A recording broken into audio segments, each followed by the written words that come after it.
Egypt, Ethiopia, Eritrea are among the countries highlighted for jailing numerous journalists in the past year. The Committee to Protect Journalists says that the number of reporters imprisoned around the world has hit a record high in 2021, with China and Myanmar the worst culprits.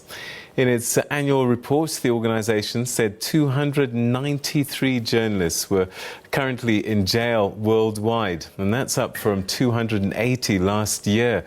At least 24 journalists were killed because of their coverage of, so far this year. 18 others died in circumstances too murky to determine whether they were specific targets.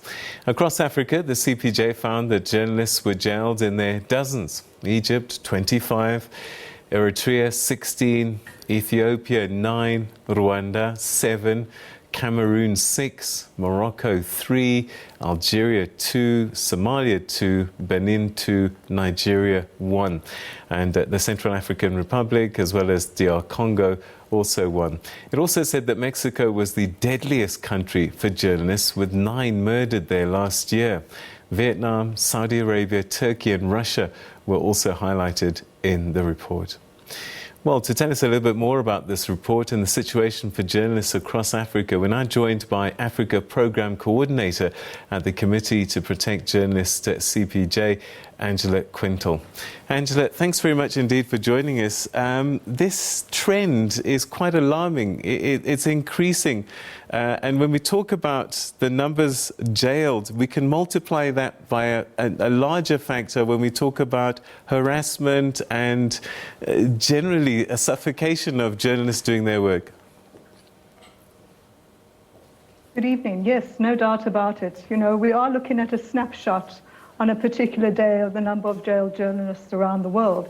But every day we see journalists who are being prosecuted, are being attacked, are being assaulted. You see media outlets being closed down. You see censorship. And of course, in the social media sphere, you see trolling and cyberbullying of journalists, particularly women journalists, which is obviously of great concern. Who are the main perpetrators of this abuse on journalists?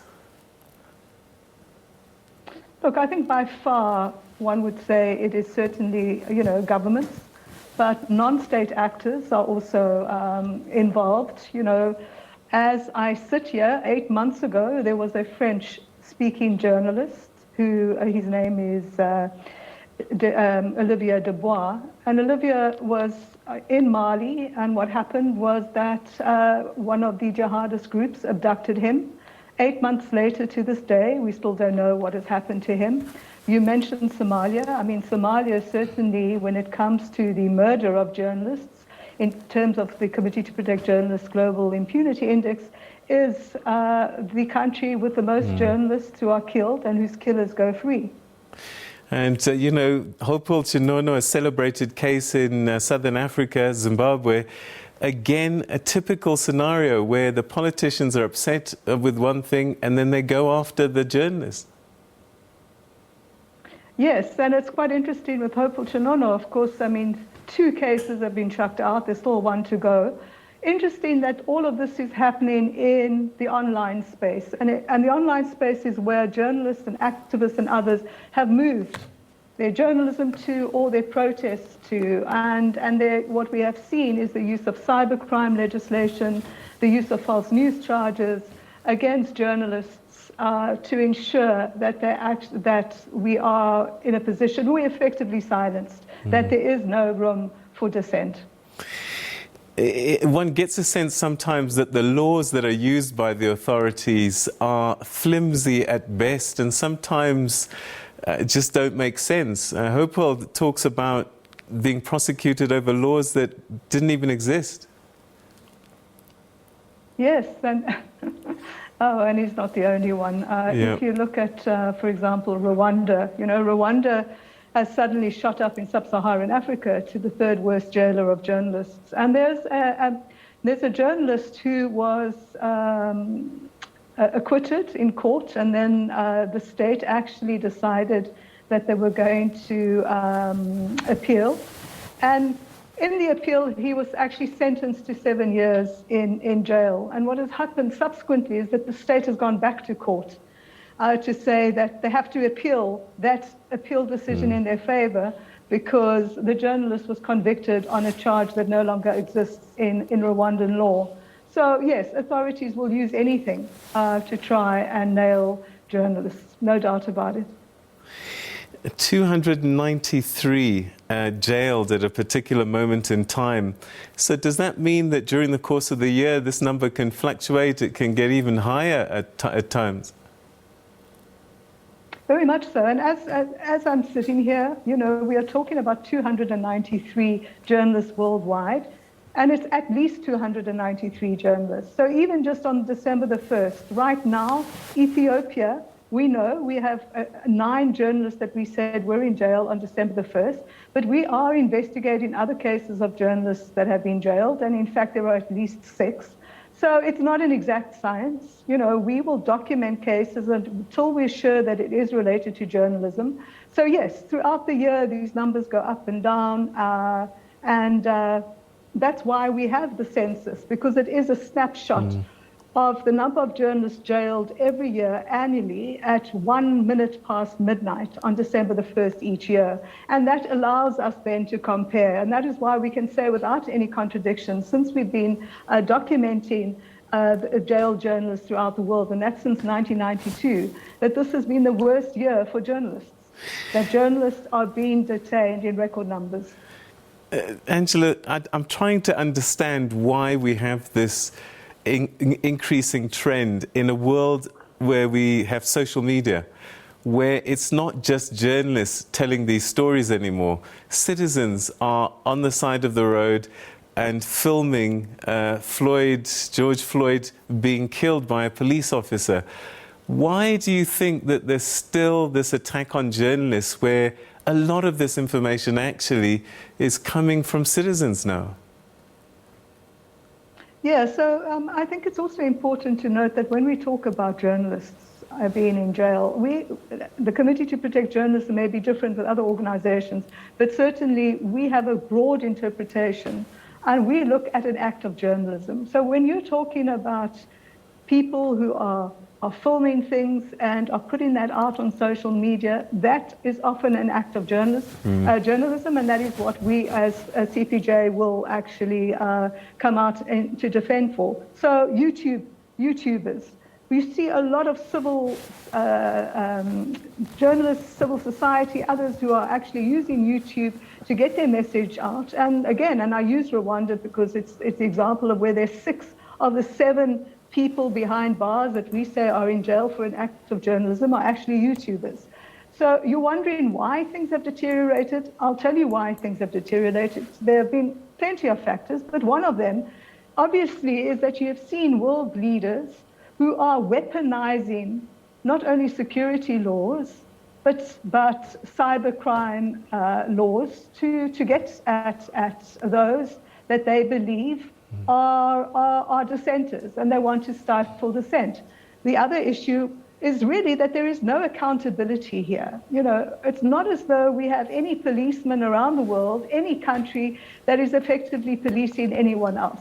So you have no accountability, and when there are no repercussions, you have governments being able to do what they're doing. And again, and I've said this often enough, Peter, it's not a matter of us just talking about journalists who are being detained, who are being persecuted. Because, you know, once it's a journalist today, it's going to be a member of the public tomorrow. We've seen it the world over.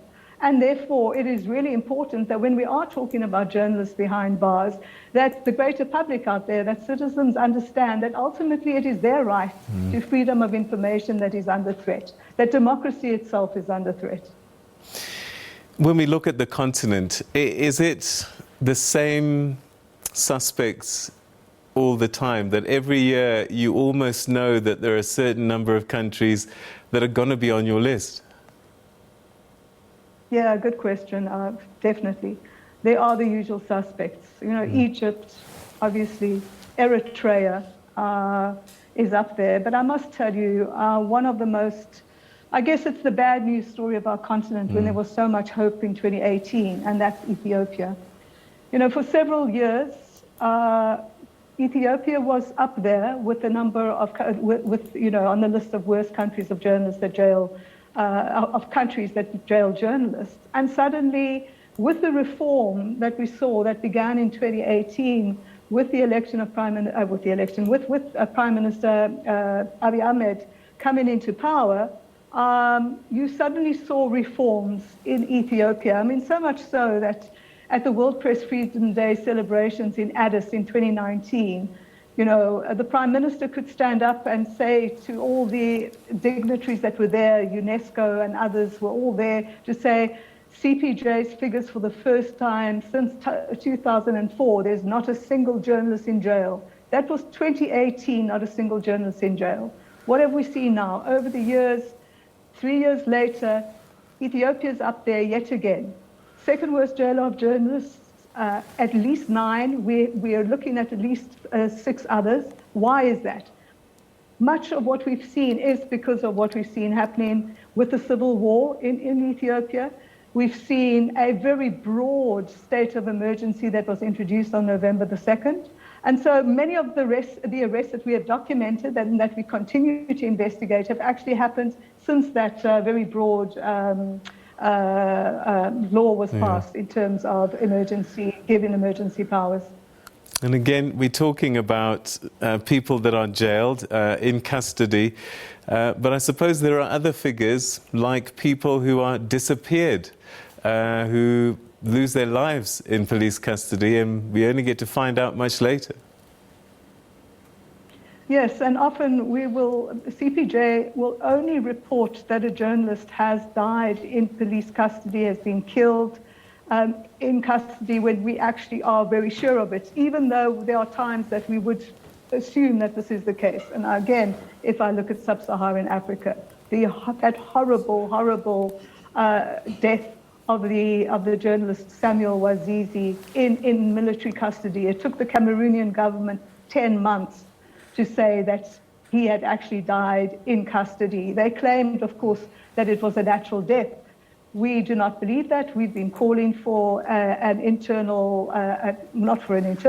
independent investigation into his death.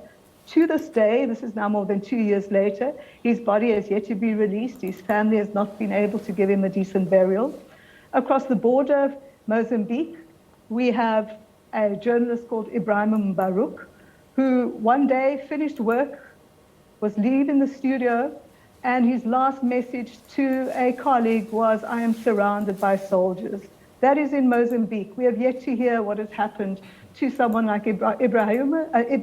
Is he alive? Is he dead? And what we found, of course, is trying to get any information from these governments. It's just a case of total, absolute silence. And it's also very disappointing that when it comes to regional leaders, and so let's look at SADC, that in SADC itself, we have these great,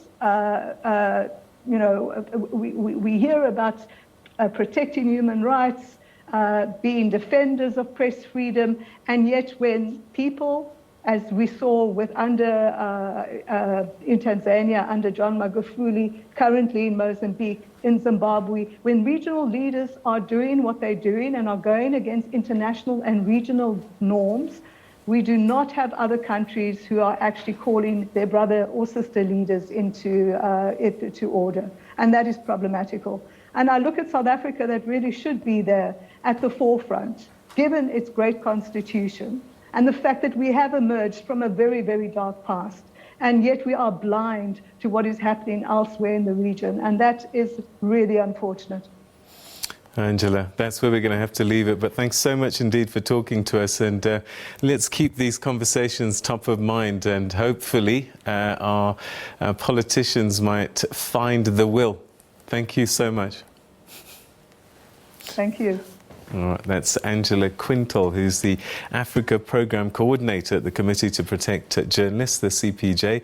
Some of you may recognise her. She's a renowned journalist in this part of the world as well. Once the editor of the Mail and Guardian, and did a lot of work for a long time here in South Africa.